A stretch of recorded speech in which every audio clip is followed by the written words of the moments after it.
Hey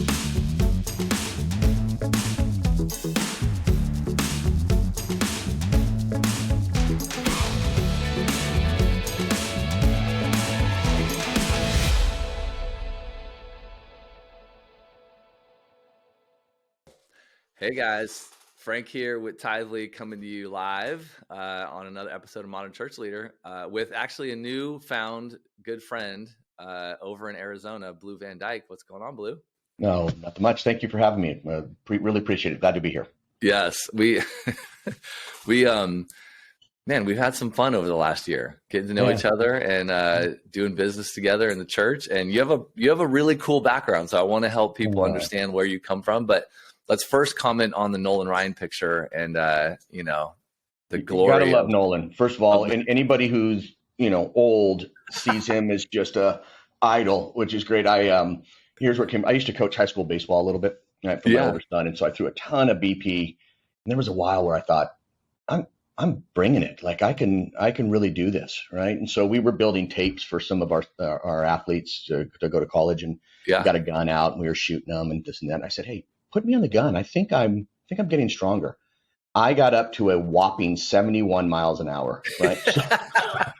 Which is embarrassing. And then after I threw at that level, I could barely wash my hair. So anybody that can throw, into their 40s at 100 miles an hour and keep getting it done, just a stud. You didn't have the leg kick of Nolan Ryan. That's really the problem. I didn't have anything of the Nolan Ryan. To be very fair and honest with that. I wish I had. Oh, too good. Well, man, tell us. I mean, you just have a cool background. I'd love for you just to describe to people how you, like your journey to Studio C. You run a great business that you founded, but you were an XP for a while. You come from the business world. You worked at Mercedes. Give us the short version of the story. I wish I could tell you that I was a master strategist and scripted this all together. I didn't. Well, right? you wrote it down on the napkin one day in high school, right? And exactly right. Here's my next 35 years completely planned. I wish. No, so I did. Before Studio C, I was executive pastor at a church here in Phoenix.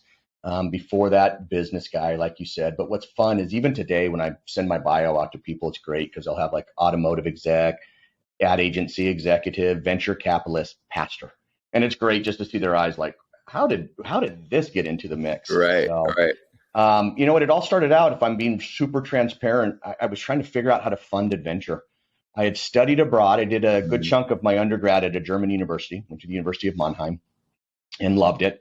I happened to be over there when the wall fell, when the curtain opened up. So East meets West. I took a ton of time and just traveled, but long and short, my world perspective just exploded.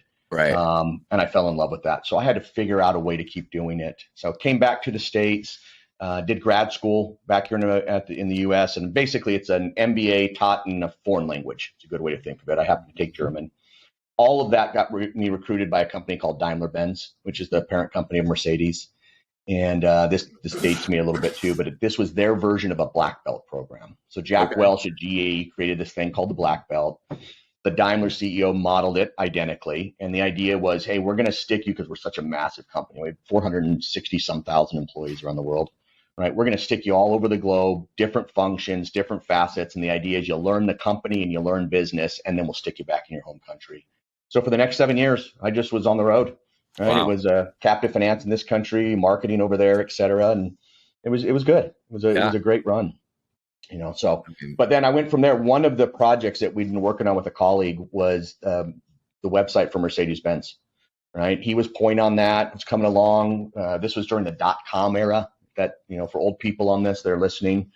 So nobody knew how to do this. And what emerged, what came out of this is things called digital agencies. So think advertising agency using this wacky new thing called the internet. Right. Yeah. So I jumped shit from Daimler, went on over to this. No longer, but it was print and billboards and postcards and mailers and in-person events and all that kind of stuff. And then the internet comes along and people are trying to, it's like new ground, new territory, right? How do I go and do marketing? Yeah.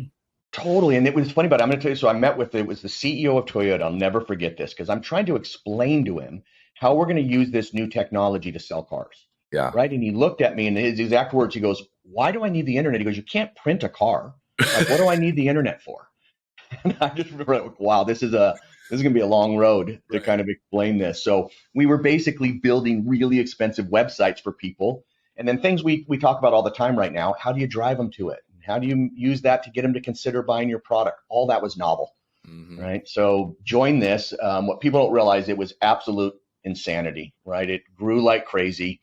I try to tell people we are a startup, and at our peak, we had about 1,200 employees, right? We were doing 200 million a year in revenue with no profitability, but somehow we had a valuation of $3.4 billion. It makes no sense in any business model that's out there, right? And then the towers were hit, and that was the start of the decline in the dot-com world.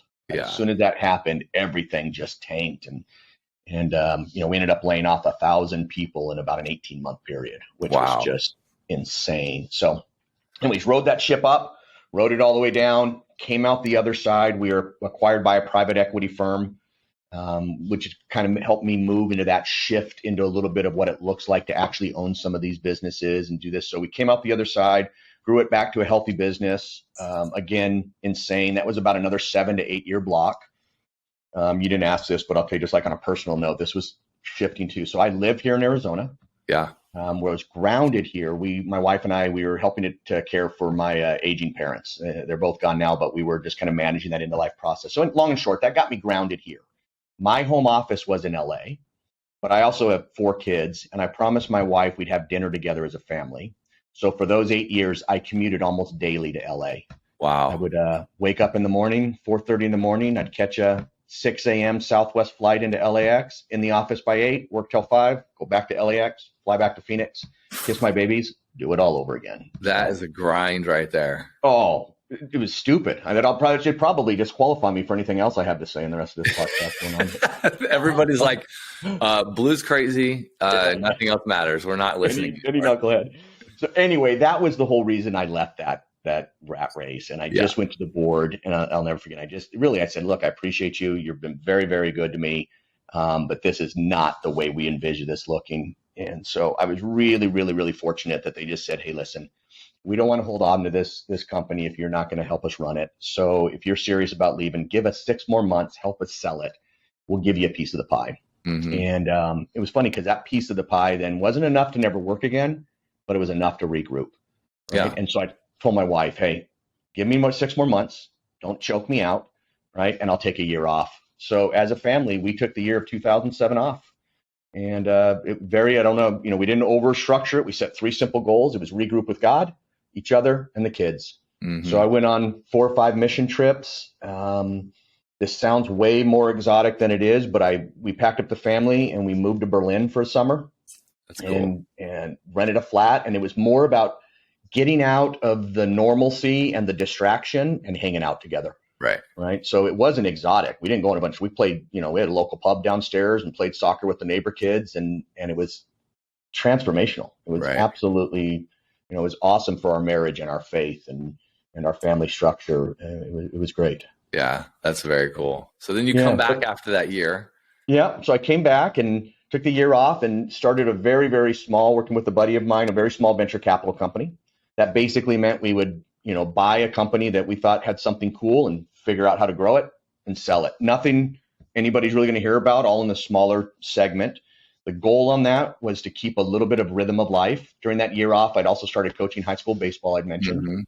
And so it was funny when we got together and said, what are we looking for? I said, kind of like to be on the diamond at 2:30 every day. As crazy as that sounds. I've only got 4 more years with the oldest. And so I wanted to find a way to still make a living, but have a life.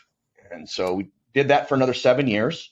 We maybe 4 or 5 different companies that we transacted with through this.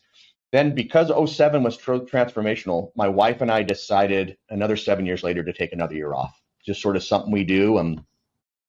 So probably a whole nother podcast. But for guys like me, I almost need that time just to shut up enough in my own brain. You know what I mean? Just to quiet things to listen. And so we were at a conference, and there was a group out there called Generous Giving. Do you know those guys? Yeah. So we were at the Generous Giving conference, and they have these things they called COGS, celebration of generosity, to bring a bunch of people in a room. And anyway, somebody challenged us. They said, hey, can you think about generosity through the acrostic life? Sort of your labor, your influence, your finances, and your experience. Meaning, can you give more than just money? So I sat to in that conference, I turned over to my wife and I said, hey, what if this year off, instead of going and having an adventure, what if this year off we donated our life to the local church? Mm-hmm. Right. So I'd been in a men's group with the then executive pastor at the church, and I went to the senior pastor, and literally I think I said something like, man, I don't know if you can use a Jesus loving venture capitalist or not, but I'd be free, or it'd be really, really cheap. And it was great. And I was really, really appreciative that he looked at me, and I'll never forget this because I loved it. He said, hey, listen, if you want to come in and try to get all churchy on me, I'm not interested. Right. Like I can do church. I need a guy who knows how to grow things. And if that's what you do at venture capital is grow things, and if you're willing to bring that tool set to the church and help me grow, I'm all in. Right. If you want to kind of play pastor, I don't really care. Right. I really need it. And I'm so glad because I didn't have to dump this, 25 years of marketplace experience. I got to bring in with permission and try to churchize it. Mm-hmm. But that's how I got connected to the church. So I came on board, thought I'd stay for 1 year, ended up staying for 5, and loved it. It was a great experience. That's so cool. I mean, it's just it's a cool story, man. I love hearing it. I remember all of it and get a few extra nuggets each time. But then, so you spent 5 years there, and we can, you'll probably shed some light on that. But then you came out of that and started Studio C, which you run now and been doing that for a handful of years. I don't know. About 3 years now. Yeah. So it was an even 5 years. I mean, I literally wanted it to the date. So I started on, January 1st of 15. And I left December 31st of 19. And one of the things when I was at a church, and we will talk about this one at the church, is what I look around at when I go into some of these organizations, even VC days, I kind of look to see how clear they are, right? Mm-hmm. How much alignment there is in kind of 3 areas: the product, right? Meaning for us churches, the weekend experience and small group, and that was solid. Then and if it's the auto industry, I look at the factory, right? How well do we produce a product? And then I look for the distribution channel, the placement, right? How well do we distribute that product's being built? Mm-hmm. So in our world, campuses and everything else, and that was solid. And then the third place I look is promotions. How good of a job do we do telling the whole world why they should consume this product at that distribution channel? And it was kind of non-existent in church, right? That last P, promotions, didn't exist. So I went out and I tried to hire an agency, right? If my old car industry, I got somebody who builds a car, I got dealerships who sell it, and I got, an ad agency who tells the whole world about it. Right. So I went out to try to hire an ad agency. I'll be honest, I couldn't find one that I felt really understood church well. So I built one inside of the church. Now, it was funny. When we first started, I named it actually CCV Agency. Made all the church people kind of wig out. Like, what? So I literally went back to the head of this department and I said, hey, we got to call this something different, right? I don't know what it is yet, but I want it to be the most benign term you can come up with. It needs to mean nothing so we can actually do this without having to worry about it a whole lot. And the word we came up with was studio. All right. So we just called it the studio team because it was neutral. But basically I took all the elements of an ad agency and I brought it in-house and I built this thing called a studio team. Well, when I left the church and I no drama, left, I made an investment in another marketing company in the auto space. We're going along, COVID hits, and all of a sudden I started getting all these phone calls from churches. They're like, hey, we heard you speak at that conference, or we came to visit you, and you talked about having, this idea of knowing your members and talking to them and understanding people and the science of messaging. And can you send me something? And I kind of be like, I would, but I don't know what to send you. Like, it's a little more complicated. There's an entire industry out there. I could print something. Right, exactly. How about that? Yeah, that's what I wished I could have done. And so long and short, I'll land this plane. I kept saying over and over again, man, right now, especially post-COVID, they've shut down their platforms. They don't know where people are. I kept saying the Big C church needs a studio team like we had. Mm-hmm. And honestly, after the 15th or 16th phone call like that, I finally just said, we're going to start Studio C. So Big C church needs a studio team, Studio C. Yeah. So Buddy and I threw some money in a bucket. We spun it up, and we're basically taking that approach, that methodology and those tools and those services, and we're just figuring out how to deliver them to a bunch of churches. Right. Yeah. That's what we're doing now. That's where Studio C came from. Love it. What I love, and I couldn't have scripted this. It's a bit of the sum of all the parts. Right. So I appreciate you asking me, because the only value at all in hearing that story is you'll see all these elements that I wasn't smart enough to put together that have really kind of come to fruition inside of Studio C, which is serving a way better industry. Yeah. Who knows? God has a way of making it all work, right? And it's funny you say that. Is people ask me sometimes, like, what where do you connect with God? And I mean, don't get me wrong, I enjoy the woods. I'm a hunter and stuff like that. But honestly, I fell in love with God, the strategist. Yeah. When I see a strategy play out and I think, no dude is smart enough to have come up with this type of stuff, right? It doesn't matter that that's sort of how he reveals himself to me. When I look at my own personal life story and the strategy, I'm not smart enough to have put that together. I wish I had that napkin when I was in college and I, planned all of it. Yeah. I'm not. So it's amazing. I always call him the greatest strategist I've ever known. 100%. So what does Studio C do? Right? Like for our audience, right? We're talking to church leaders, pastors. We obviously are in the tech business, serving churches with tech, and you guys are doing tech now. So tell us, how does Studio C come alongside the church and help them be more effective? I appreciate you saying that. Here's the thing that I say, and I hope I don't get myself in trouble with other tech leaders. I actually always say technology should be submissive to the methodology. Yeah. Right. So we actually don't lead with technology. I ran a play at the church and we helped these churches run a play. And then we use technology to make that play more efficient, more effective. Mm-hmm. Right. So I always almost have to start with the methodology. And the 30 years of all that business stuff, there was a couple principles that popped out. One was, if you want to grow, the best and most efficient way to grow is to take your existing customers and turn those guys into an army of salespeople. Right? Unleash them. We called it customer engagement. Right. All I did when I joined the church was I just retermed it member engagement. Same philosophy. Yeah. And, full transparency. So you'll know I'm stealing all this stuff. It's funny. At Mercedes, we ran this play and we had it down to a science. We knew it cost at the time about $1,200 in advertising to bring somebody new into the brand. Once they bought a car though, we'd spend about $300 to get them to love it. Right. And this would be swags or ride and drives. If we created what we called at the time a brand evangelist, somebody who loves it, a loyalist, on average, that person would bring 4 people into Mercedes for us. They tell their grandma, their aunt, their uncles. Right. So I just copied that same thing for churches. The methodology is to grow, take your existing members, turn them into an army of salespeople, and they're going to bring people to church for you. Right. So it's a growth strategy to do this. Right. And then when I moved over to the digital agency, basically my main pitch was, hey, you can use data and technology to know where your members are in their life cycle. So stop talking to everybody the same way because they're not at the same place, right? Let's know where people are and then message them really specifically to do a particular thing, right? And then you need a way to tell them how to do the thing, right? And I'm always looking for some way that should be the most personalized and relevant. And if I had a chance to go shake somebody's hand and talk to them, that's the best form. Right. So Studio C brings technology to do all of those. Help churches know where their members are in a life cycle. Match them intelligently to a step they can take to grow in their faith. And then we have a messaging platform that tells that person how to take that step in the most personalized way we can. And then we just measure it. Yeah. So that's what it is. It's software that helps you know, match, and tell your members how to take a step in their faith. Yeah.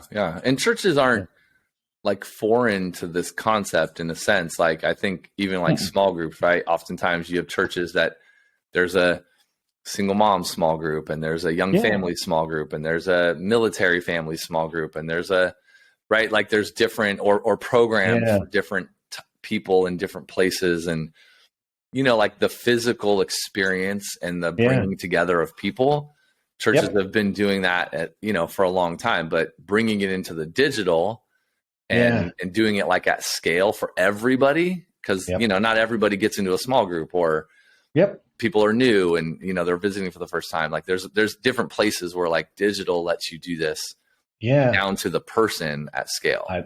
I love it. And you hit right on it. So nothing we're doing is different. In fact, everything I just mentioned is a PowerPoint drawn version of the Great Commission. Make disciples, send them to all the nations. Right? We just put some pictures to it, some structure to it. So that's not new.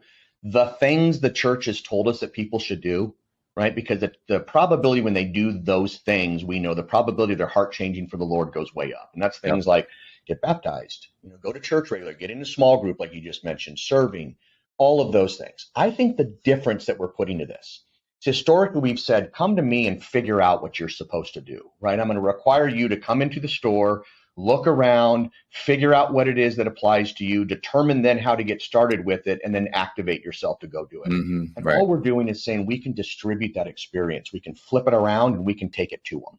And I think it's actually on us as a church to do that, to help understand the members well enough to see what applies to them, because everybody's different. right? The difference is we have all those things. We just assume either everybody's at the same place or we assume they know and they'll figure it out. Mm-hmm. What I say is we can use information to just shepherd people better, right? And then give them a really simple call to action, Yeah. right? At the end of the day, how do I get started? What button do I click on that helps me get started? And how can you walk me through that process? Yeah. That's really what we're doing. We're not inventing something new. We're just flipping it to this thing called distribute. We're just taking the experience and distributing it out. We're taking it to them. Yep. And letting them activate. So it's just an efficiency and effectiveness play on the same play that's been. Can you like break it down to like a really specific example, like something really concrete, just so that people kind of grasp, oh, I get it. Like, or maybe 2 or 3 like really concrete examples of doing this. Sure. So there's a couple different ways that we talk to people today, right? As a church, typically, we'll put some information on our mobile app. We'll throw it out on our website. We can send people emails. We send them text messages. We have all these different, I call them multiple channels, multi-channel approach to talking to people. Right. In a concrete way, what a lot of people do is they say, all right, we want people to sign up for group. So what I'm going to do is I'm going to tell everybody in my church to get into group. And I'm going to blast that message out on every channel I have. Right. Okay? So I'm going to do it in the announcements. It's like announcements in. It's an announcement before service, and then I'm going to send an email to all church. Right, to everybody. Yeah. Right. Yep. And I'm going to go through these things, and I, for instance, I'll tell you where it came from. Where this whole concept. I just joined church. I'm on staff. I got an email, and that email, I'm sure we've all seen this, said, in fact, it was this one. It said, "Hey, it's group season. Don't forget to sign up after service. We'll have tents set up. Come and do this." Right. So I just printed that out and I wrote on this thing, hey, I've been in a group for 16 years. I've been leading a group for the last 11 years. This email was actually counterproductive. Here's what it did. It told me 2 things. It said, 1, you still don't know me. I've been here for 6. I'm actually on staff and you still don't know me. Right. And the second thing it did is it said that I can ignore all your future messages because they're actually irrelevant to me. Right. Okay. So that the tactical example I give is we can go into the data, know who's in small group and who's not in small group. At the minimum, segment the people out so you don't ask the people. If they're already in group, don't message them about joining a group, right? And then we can start getting really specific about what channel converts the best. Mm-hmm. So we may create a message that pushes out to your mobile app that says, hey, Blue, right, have you considered small group? And it's got imagery that's appealing to me as a dude. It may be small group on a golf course for all I care, or something, right? Yeah. Whatever we think appeals to me better. That's kind of small group. Best, right? I know, whatever it is. And for my wife, it's going to have different imagery and different copy because that doesn't appeal to her, right? So we're going to know who this is applicable to. How do I message them best that gets the best conversion and gets them to understand it? Right. And then what platform do I send that on? So we may push this very targeted. So your mobile app may have one message that looks different than mine, right? Because if you're already in group, you're not going to get that message. I am. And then I may follow up a couple weeks later with an email. And I may follow up if you clicked on that a couple weeks later with a text message. So we're still using the channels. Yeah. We're just using them intelligently around who it fits to, what's the best time, and what's the best place to do it. So that's a sort of a tactical way of just saying right message, right time, right place, right channel. All that stuff. The other one that you shared before that maybe is even simpler than that I, thought, well, I mean, this is great and people should do it because it's a layup, is like, if your church has a mobile app or any of these other channels, email or text, like when it's my baptism date or my birthday or my anniversary or my kid's birthday, any version of like a date-based thing. Totally. Why not when I open the app, you say, happy birthday, Frank, and it's a video from the pastor. Maybe it's a generic video so that you don't have to record a zillion personalized one, but it's still like, I got a happy birthday, like on, or I get a text from the pastor, but it's done automatically because the system knows. And you're just sending, happy anniversary, happy baptism day. I love that one because it's one of my favorites, Frank. I'm glad you brought it up. It's because it's so unique, right? Yep. I mean, saying happy birthday to people is still good, but everybody does that. Right. I mean, I get a free cup of coffee from Starbucks for my birthday. It's kind of lost its mystique a little bit right now. Right. Nobody else on the planet is congratulating me on my baptism anniversary. Right. So what we do, and that's the way that you can actually do this efficiently, is we just talk to all of your data. We talk to your church management system. We just say, find everybody who's got a baptism date that's within a 14-day window of today, whatever that looks like. Right. Yep. And then the system automatically feeds them that message, that video, or that graphic that says congrats. And then it just runs for the year. Yeah. Right. And we call the data. And then if somebody fits in that window, they see it.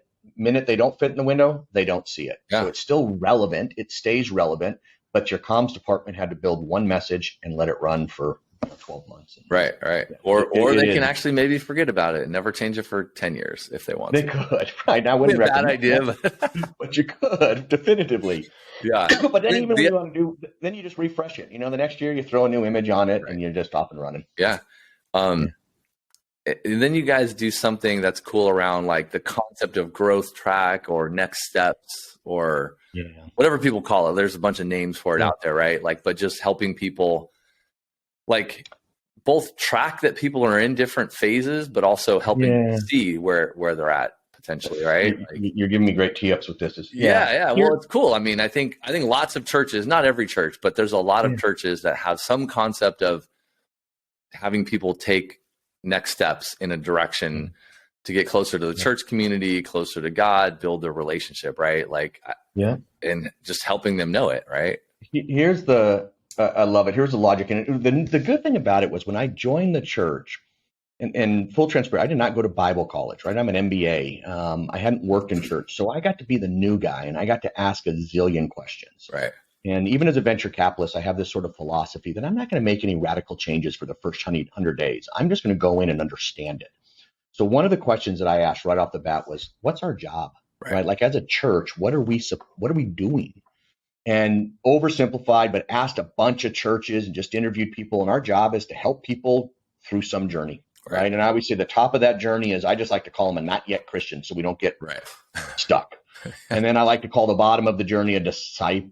I just call them a follower of Christ, right? Because you can have disciple, you can have coach, you can have leader, whatever you want to call that. Let's not get stuck, but we take them through some journey. Yep. So then I ask the next question.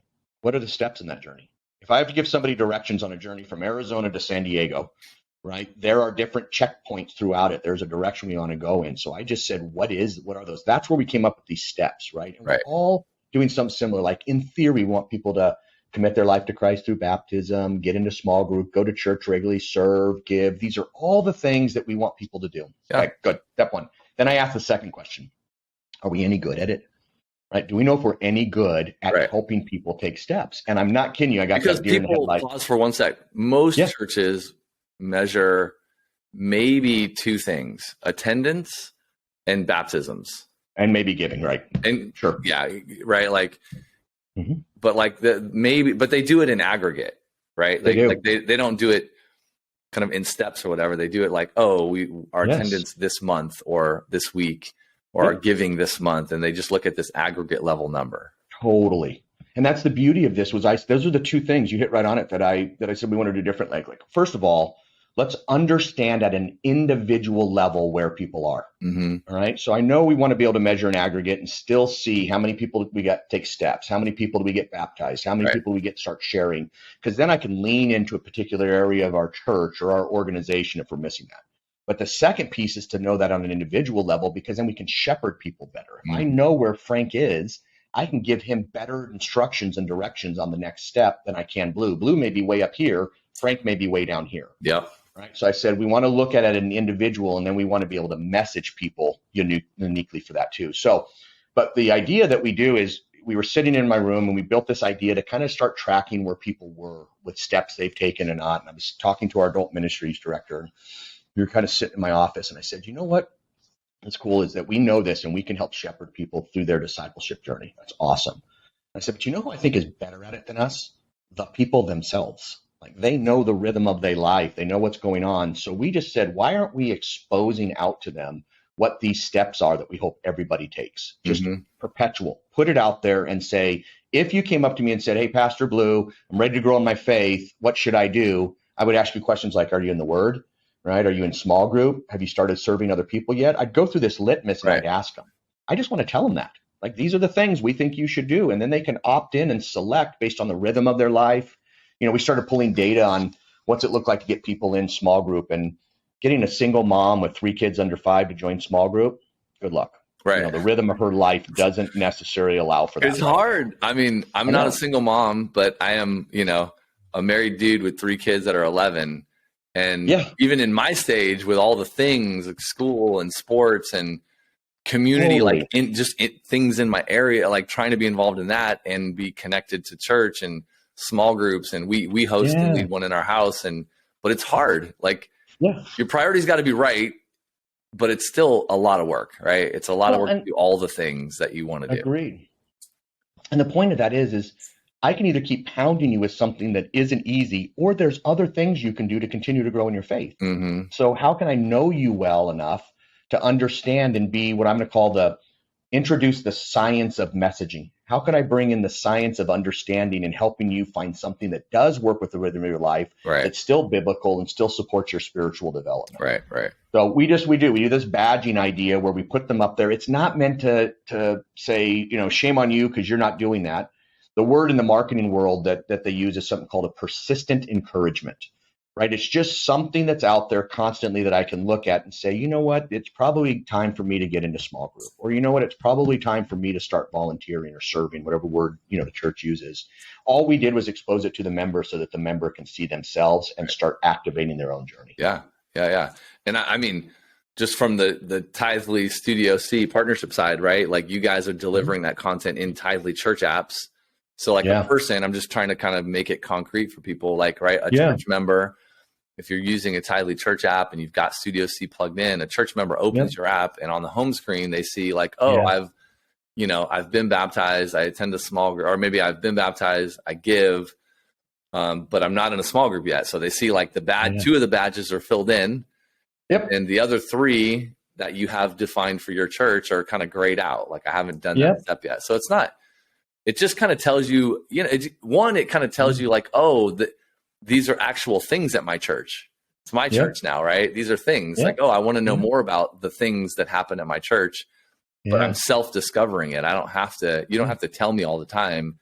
Correct. I get to see it here. And then I can go, oh man, I've seen this thing, small group all the time. Like, I'm ready to learn more kind of thing. And then we wanted to make it super easy to actually activate so they can actually click on that and sign up for group through that. Right. So at our church, some 60% of the people that signed up for group click on that little button that you're talking about. But now I can also deliver messages that reinforce those badges, right? So on your Tithely app, right below those, they might get a message that says, hey, Frank, we got new small groups, and it makes sense because you're not in one, right? And the rhythm is there. And then you can click on that. So everything that I have is how do we create sort of not just an awareness, but how do I create a call to action, a conversion, so that people can actually make it easy? I am a huge believer of knocking down barriers. Help me figure out. Don't make me jump through 9 hoops and go explore a way to actually, when my heart's ready to do this, how do I click on and start sign up and just activate to do it? And, like, how do I think in the church context, right? Like the word, right, or the phrase, like next steps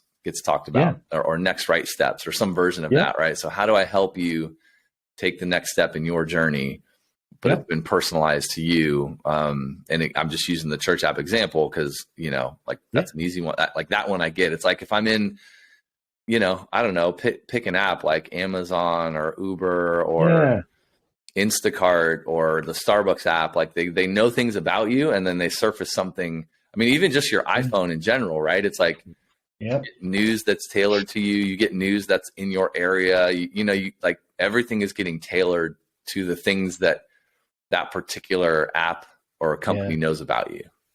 Here's why I love working with you guys in your app as well, because you got this idea that I call it post-gate interactions.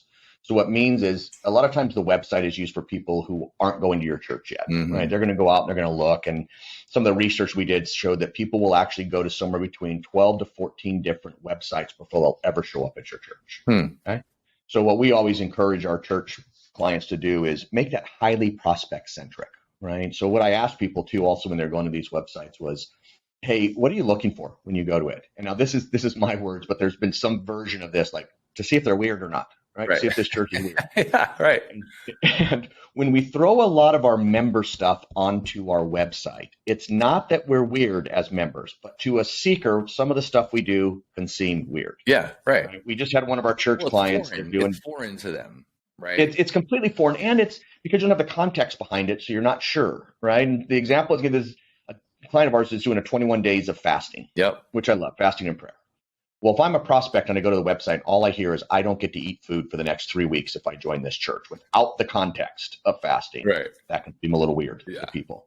So conversely, what we said is now I need to put that member stuff then somewhere. And that's where your mobile app, you guys kicks really in, because what we call post gate. I have to log in, right? I actually have to sign in and tell you who I am. Mm-hmm. But now there's just a psyche that's out there with consumers or members, whatever you want to call them at this point, where when I'm behind the gate, I actually want you to know me a little bit and feed me stuff that's relevant to me. I expect it. I want my order history, like you were saying, at Amazon, or I want, to be able to save my profile, my order at Starbucks that I want to do. Yep. And so what this allows you to do is to say, hey, when you come into to the mobile app, we're going to know you to the degree that we can serve you better. And I think that's where you've done that. We got to make that simple, and you guys have made it really, really simple to do that. So let's jump to results, right? Because you do this to help churches grow, right? Yep. Going back to the beginning, like you've been at it for a while now, so you did it both at the church, you were the FP at, and now you've done it at, I don't know, a bunch more. Yeah.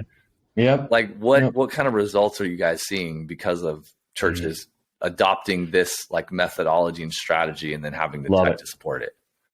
I always start at the highest point and I work kind of downward. At the end of the day, I think the number one thing we're trying to do is growth. This is a growth strategy. And I always say we're trying to grow the kingdom, and we grow the kingdom by growing the church, right? So this is definitively a growth strategy. And we think that in order to do that, we have to create engaged people in our church. We've got to get them to do more because they grow in their faith, and that if they become disciples and or evangelists, they're going to be so compelled that they can't help but go out and bring people in. So we're going to measure growth. We're going to measure engagement. But to get engagement, I need a series of touch points, right? So I just need you to know I know you, I care about you, and I've got some way to help serve you and come alongside you. So we measure all of those, what I'm going to call just touch points, sort of communication engagements, church engagement. Did we get them to take steps? And then ultimately growth. We saw some, at the church where I was at, we saw some massive growth. I want to say this is important for me to hear people in this. People ask me all the time, like, how did you guys see that growth? And we saw some 2 and 3 and in some areas 4x growth over the 5 years that I was there. And I genuinely believe it's in this order. First of all, and thanks for giving me permission, it's the presence of the Holy Spirit. There is nothing I'm saying, and there is no word that's being preached that can, trump that. If that's not involved, none of what we do really matters, to be honest. Second was we had a really, really good product. Now, I know I'm saying that it can sound offensive to church people, but somebody who could preach the word well, somebody who could sing well, we had great small group ministry, we had a really good product. But the third was we had great alignment on a strategy, right? So I had a ton, everybody from staff to elders to congregants, they all understood our job as a church was to help people take these next steps, because when they do, they're going to grow. So those 3 things were in place. But the growth that we saw, like I said, from overall attendance was enormous. When I first joined our church, we were running, about 10,000 on the weekend. And then shortly before pre-COVID, we were at 37,000. Now, some of that was before I was even executive pastor, and we came on and we did these things, but we saw really, really amazing growth during that time frame. At a micro level, what you can see, and I highlight these because you have to you can show that it's the pieces that add up to the sum, was at one point for our very first year, our senior pastor was a little skeptical of this, and he's such an evangelist. I love it. He just wants baptisms, right? How do I baptize people? So I knew I needed to go tackle some low hanging fruit. Like if I can grow baptisms, then I can get some free range to keep doing this. So our first year, I just said, all right, guys, we're going after baptisms. And so you can imagine we created a targeted audience. Give me everybody who's been going here for over a year, who's in small group and serving, but they're not baptized yet. And then I sent them highly targeted messages along the lines of like, what are you waiting for? Right? What is this all about? I said, give me all my former Catholics who were baptized as infants but haven't gone through baptism through immersion. They got a very different message. Right. So I just targeted different subsets with regards to the biblical principle of baptism and why it's important. That first year, we grew baptism by 40%.